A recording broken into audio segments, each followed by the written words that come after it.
Je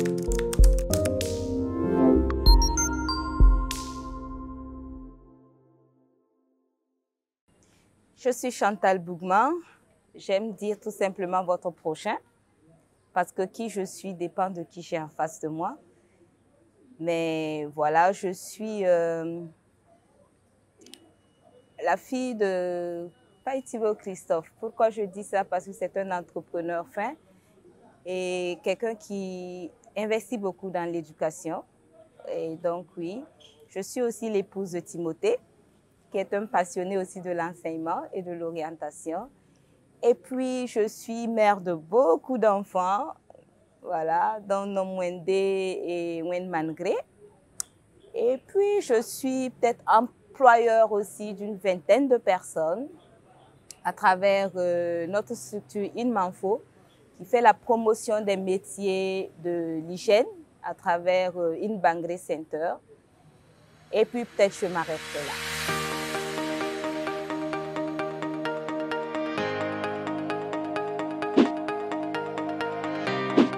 InManfo est une entreprise qui fait de l'hygiène et de l'assainissement, mais notre particularité, c'est que nous faisons la formation dans les métiers de l'hygiène. Et dans les métiers de l'hygiène, il y a le nettoyage, il y a la gestion des toilettes, il y a la vidange manuelle et mécanique, et il y a même la gouvernance de maison, la gouvernance d'hôtel, voilà, qu'on met dans les métiers de l'hygiène.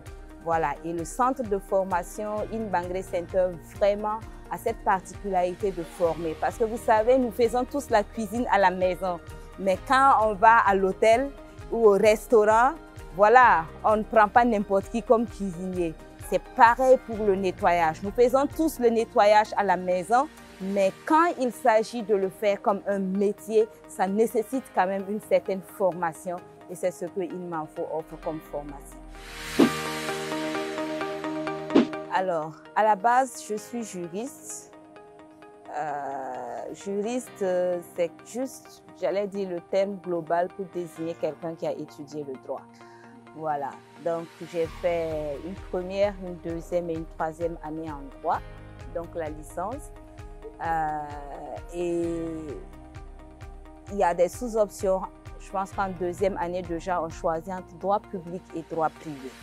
Voilà. Droit privé, on va régir vraiment toutes les questions qui interagissent, j'allais dire, entre les humains, entre une personne et une autre. Et droit public, ça va plus dans les questions qui régissent les États, qui régissent la puissance publique par rapport à un individu peut-être, mais en tout cas, voilà. Donc, c'est déjà le droit privé et le droit public. Et ensuite, dans le droit privé, il y a le droit judiciaire et puis le droit commercial. Voilà. Et le droit commercial va régir tout ce qui est affaires, tout ce qui est business, tout ce qui est droit du travail, tout ce qui est voilà, contentieux, des contrats.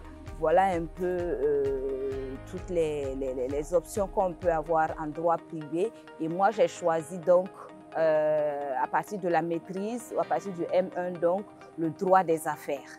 Voilà, le droit des affaires, ça me donne l'aptitude à gérer tout ce qui est en entreprise, y compris la ressource humaine, y compris la gestion de carrière, et puis voilà, toutes les questions de contrats qui sont vraiment dans l'entreprise.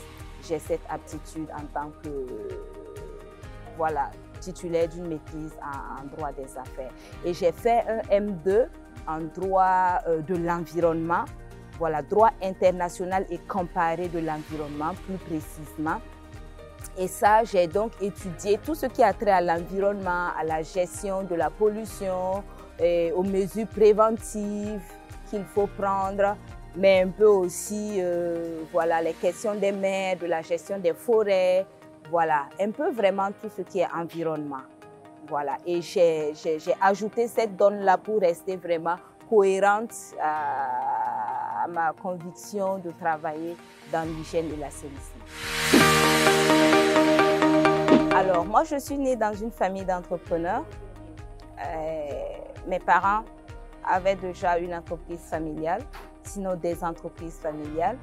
Voilà, papa avait des écoles d'enseignement et puis maman avait donc déjà l'entreprise de nettoyage. Voilà, donc cet environnement déjà a conditionné peut-être mes options, mais sans que ce soit vraiment une imposition des parents. Voilà, donc je rêvais de faire un métier qui allait me permettre de reprendre la gestion de ces entreprises-là. Mais il faut dire que ma motivation, c'était d'aider l'autre. Parce que mes parents, en créant l'entreprise, c'était pour aider en fait la veuve et l'orphelin. Parce que maman surtout, elle l'aidait beaucoup en donnant. Et à un certain moment, elle a dit, bon, il faut que j'arrête de leur donner du poisson, il faut que je les apprenne à pêcher. Ce qui l'a amené donc à mettre sur pied l'entreprise qui avait besoin vraiment de plus de volonté que de compétences, que de connaissances pour vraiment exercer dans ce domaine-là.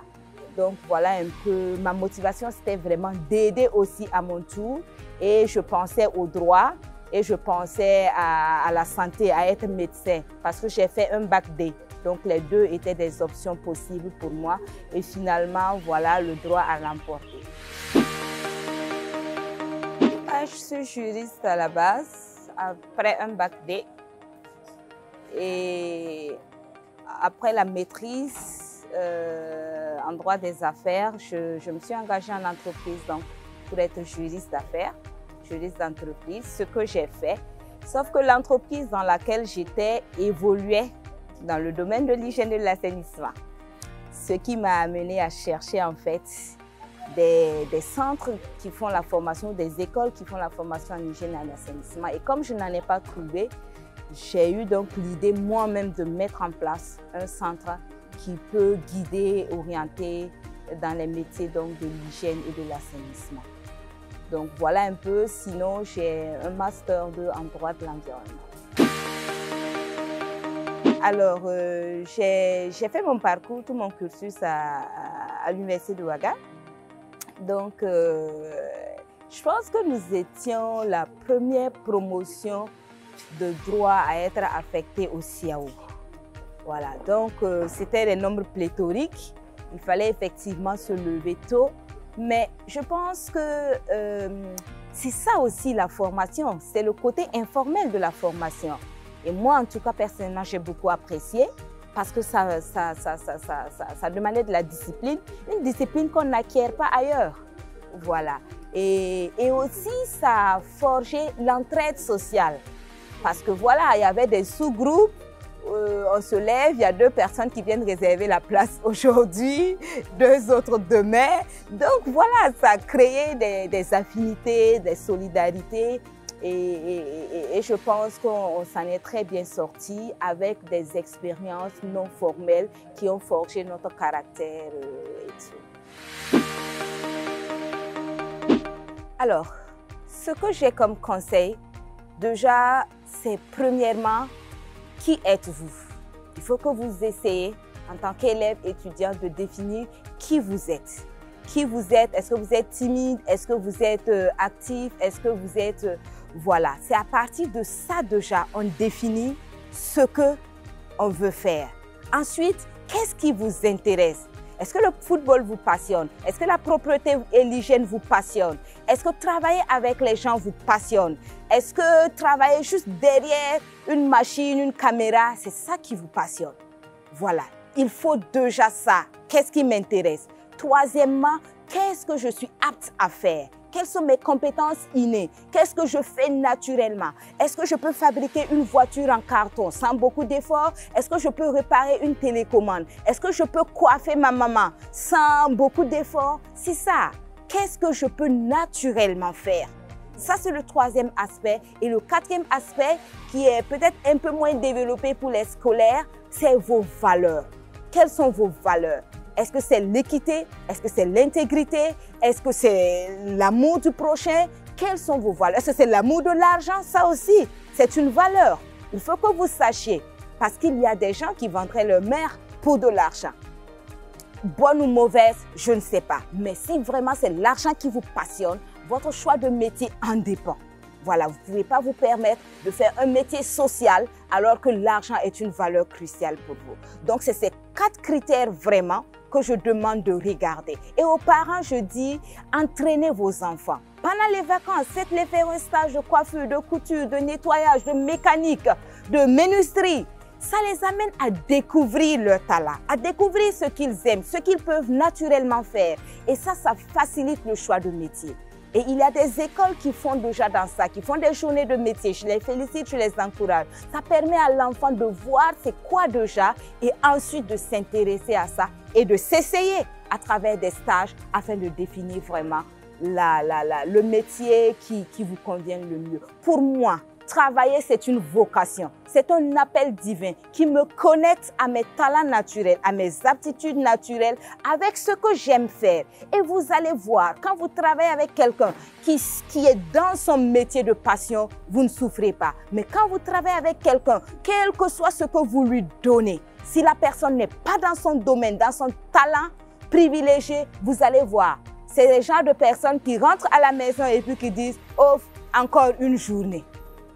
Parce que c'est laborieux de travailler dans un domaine qui n'est pas le domaine de votre passion. En tout cas, je vous encourage à regarder en vous, à regarder aussi à votre environnement. Ne calquez pas, ne copiez pas le métier de vos parents, mais inspirez-vous de leur métier pour bâtir votre métier. Parce qu'on ne vient pas du néant, c'est une construction stratégique et ne brisez pas la chaîne de construction. Pour choisir une formation, il faut regarder ce à quoi elle va aboutir. Voilà.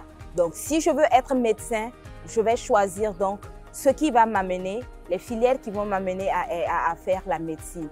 Mais bien au-delà, il y a des valeurs. Vous savez, les établissements, les écoles ont des valeurs qui véhiculent. Et il faut donc être regardant sur ces valeurs-là pour choisir telle université ou telle université. Même les bourses. Ne prenez pas n'importe quelle bourse juste parce que c'est une bourse.